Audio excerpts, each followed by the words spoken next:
Wrestling Fanboy here, and let's go ahead and get into SummerSlam. We gotta review it, we gotta talk about it.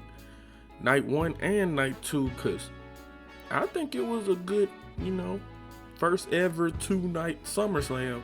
Definitely seemed like it was like a WrestleMania. So let's get into it. We're gonna start with night 1.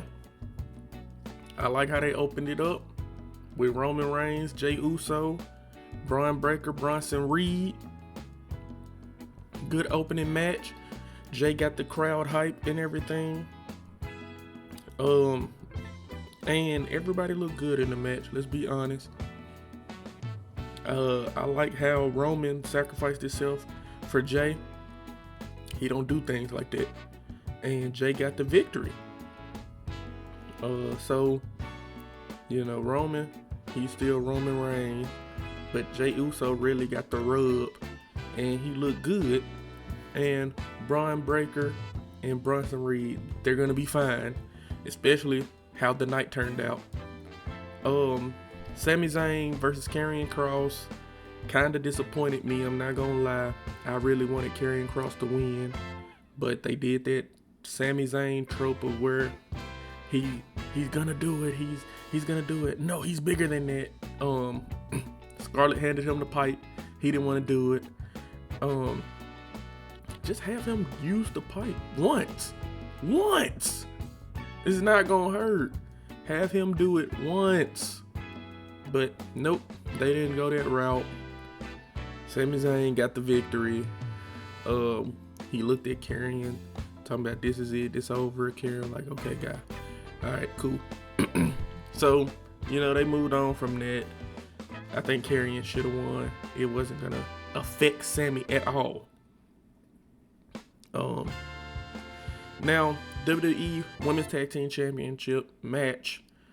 We got Charlotte and we got Alexa Bliss. They're not friends. They the champs. I like it. Like I said, you put Charlotte in the championship match, Charlotte delivers. And we're gonna see how this tag team go. It reminds me of Team Hell No. So they got a cool dynamic, and it's helping Charlotte, become a baby face. And she was the one getting the crowd back into it. The crowd was like dying down, and Charlotte was like, no, y'all finna get hyped to get that. So that's Charlotte, that's star power. Put some respect on her name, y'all. Let's get into Randy Orton versus Jelly Roll. I said Randy Orton versus Jelly Roll. I meant Randy Orton and Jelly Roll versus Drew McIntyre and Logan Paul. The people that I wanted to win won, because I still feel like Drew McIntyre should have beat Randy Orton at Saturday night's main event, but they didn't go that route. Jelly Roll took some insane bumps on here. You know what I'm talking about? He you can tell he been putting in work, and the fact that he was in there most of the time and he started the match, and it's kind of crazy to me. I definitely can see Jelly Roll getting in the ring again, because I think they want him to get at least one win, and he might get in there against Logan Paul. But Jelly Roll impressed me. He impressed me. I'm not gonna lie. The jelly was rolling. That's all I'm gonna say. Decent match. I really don't think it was any bad matches throughout SummerSlam. I think they had slow moments throughout the matches and stuff, but this was a stacked card. But yeah, Drew McIntyre, Logan Paul delivered. Logan Paul did the Stone Cold with the prime bottles, jumped off the top, put Jelly Roll through the table. That's what's gonna be remembered out of that match. Tiffany Stratton, WWE Women's Championship. She defended it against Jade Cargill, and she retained. And I thought Jay was gonna win. Honestly, I mentioned this. Somebody needs to turn heel, because that SmackDown division It needs to heal. You don't have Charlotte no more. You don't have Naomi. Bianca's still out. So somebody needs to turn heel. Maybe they turn Tiff heel. And you know, she be like, I told y'all I'm the best. Get to talking and stuff. But Tiff defeated Jade Cargill in a quick match, but they was hitting their spot after spot. And it looked good. I think they could have went two more minutes and it would have been fine. But they hit their spots. They hit the match pretty quick. It was a fast-paced match, y'all. But Tiff still champ. I think they're gonna run this back. Let's see. Main event night 1. World Heavyweight Championship. Gunther defended against CM Punk. This match was long, y'all, but it was a Gunther style match. Gunther dominated. It was like a throwback match to me, like one of them old classic matches. Kind of how Gunther had a match against Randy Orton, the King of the Ring, finals. Yeah, it was kind of like that. And Gunther dominated majority of the match. CM Punk came back, and he captured the World Heavyweight Championship for about 5 minutes because Seth Rollins proceeded to come out, tease us with, I'm still hurt, but I'm gonna come back. I'm gonna get y'all. I'm gonna get you. Had crutches, had a brace.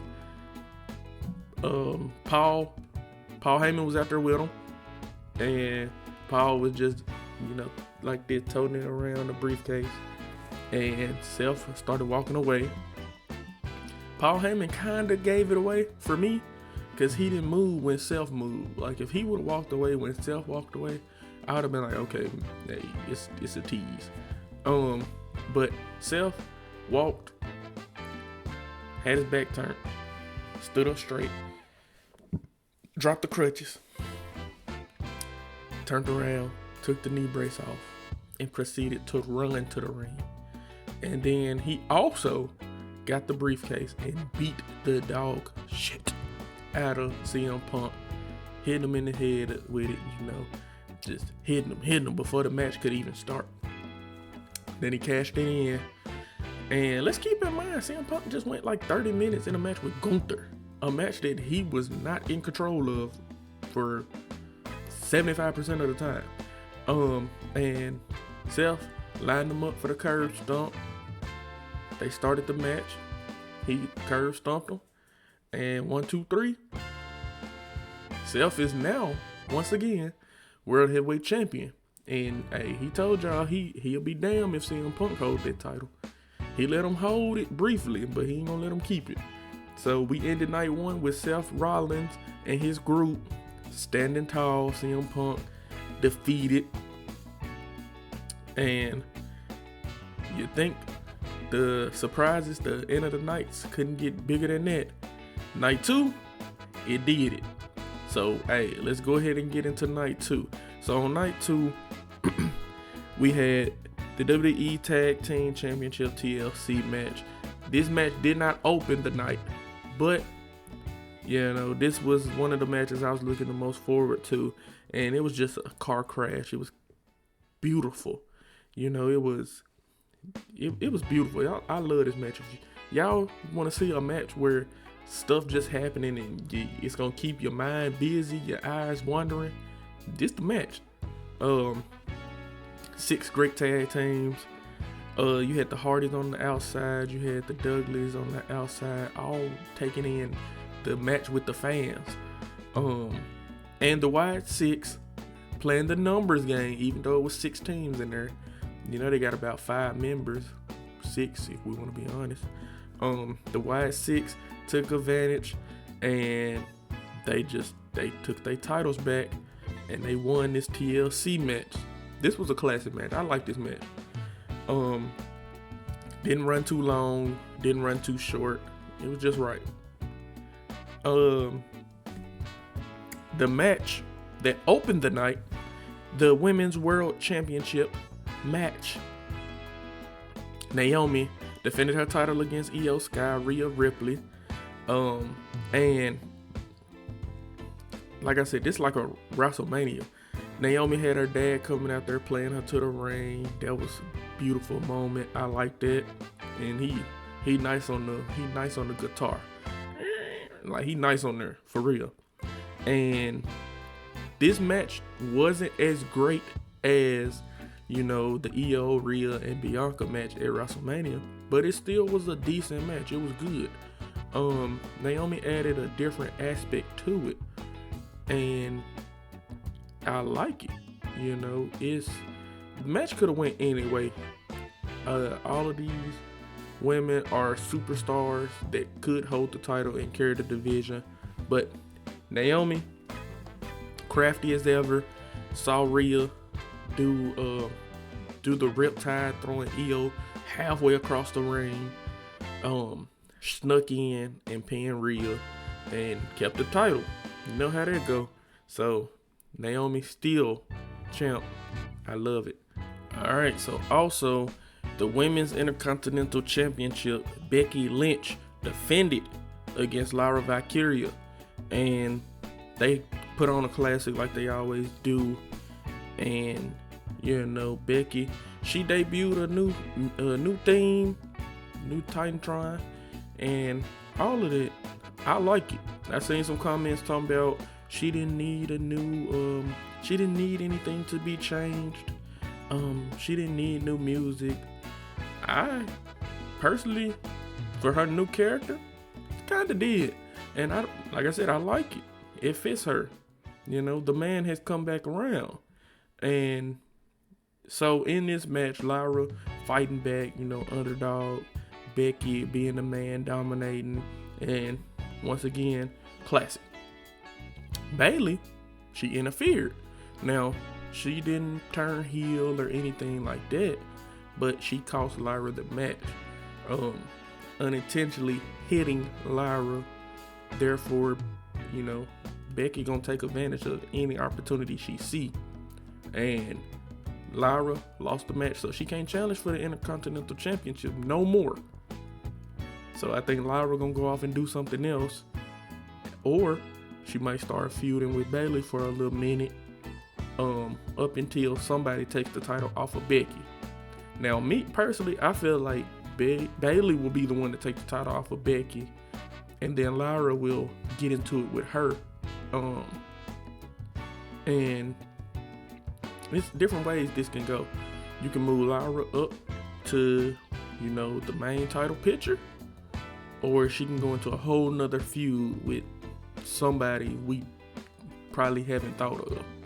But that's where we at right now in the Intercontinental Championship, you know, division. Becky still dominating, and she probably finna run into Bayley next. Let's see. Dominic Mysterio defended his Intercontinental Championship against AJ Styles. AJ Styles came out there with the low rider, you know, in the Eddie Guerrero expired attire and everything. Fresh too. Tights was fresh. Hey, AJ Styles was decked out, and him and Dominic had a good match. Like, you gotta have a terrible match for me to really just pick apart and dissect your match. Like that John Cena and Cody Rhodes match from WrestleMania, I could have destroyed that match, but I didn't. But hey, they made up for it this night. But Dominic retained against AJ Styles. He used, you know, some of Eddie Guerrero's tricks and stuff and all of that. He tried the chair shot, throw AJ the chair. He tried that, it didn't work.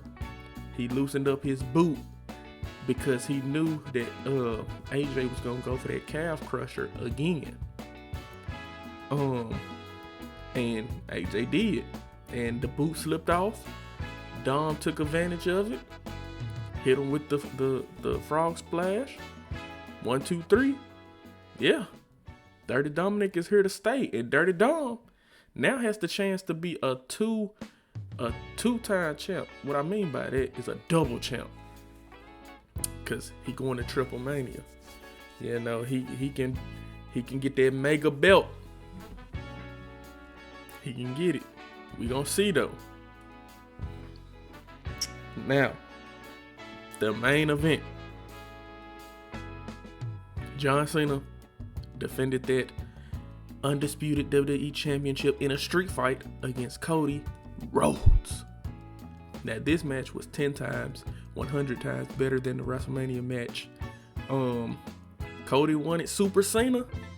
He had Super Cena because John Cena was at points beating the dog shit out of Cody.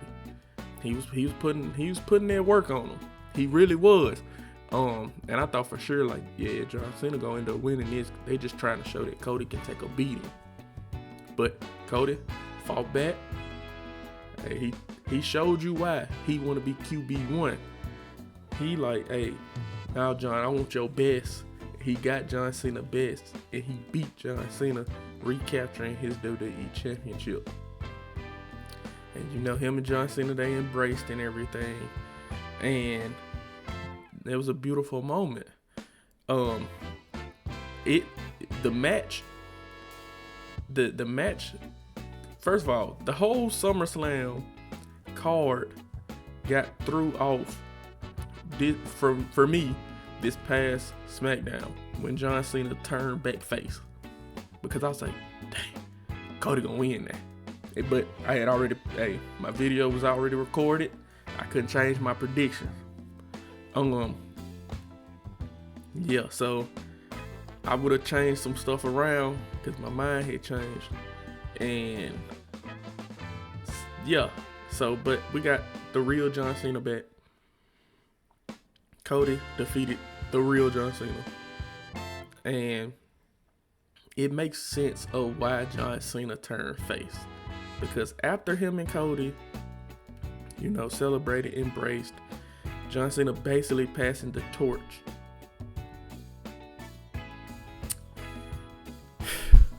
We had Brock Lesnar come out. Cody was already in the back. Brock came out. We ain't seen Brock in years, man. Brock Lesnar, who knew he was gonna return? But like Triple H said, he said, you think that was something? You ain't seen nothing yet. And I ain't gonna lie, when he said that, I was like, the only thing that can possibly happen or be bigger than Seth Rollins cashing in on CM Punk was The Rock coming back or Brock coming back. Like, I mean, come on, Brock or Rock. So, yeah, and we got Brock. The one I didn't think was gonna happen. I've said on here, I don't think Brock ever is coming back to WWE.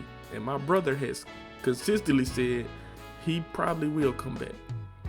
And Brock came back August the 3rd. So, yeah, what does this mean for the WWE? I don't know, because I can make a whole video about that. But Brock Lesnar returned and walked down the ring. John Cena didn't take his eyes off of Brock. Brock didn't take his eyes off of John Cena. And Brock, you know, took his vest off, took his hat off, hopped in the ring. John swung at him. Brock ducked, grabbed him for the F5, put him down. And, hey, we knew John Cena was going to have to go against some old adversaries. But I don't think people just realized Brock was going to be the old adversary. Now, I think, depending on how long they plan on stretching this out, Brock could be the one to retire John Cena. And I would be perfectly fine with that. So, that could be the play. Because we only got 4 more months of John Cena. Honestly. But we gonna see. All I know is WWE is a little different because Brock is back now. Now, if Brock is only back for just to have a match with John Cena, okay, ooh. But if he back, then the whole WWE has just changed. That's all I'm gonna say. But y'all, that was night 1 and night 2 of SummerSlam, the first ever 2-night SummerSlam. Good PLE. I liked it. I enjoyed it. I'm definitely going to watch it again fully. You know, I'm gonna watch night 1, go straight to night 2. Like I want to enjoy it from start to finish. Yeah. That's all I got, y'all.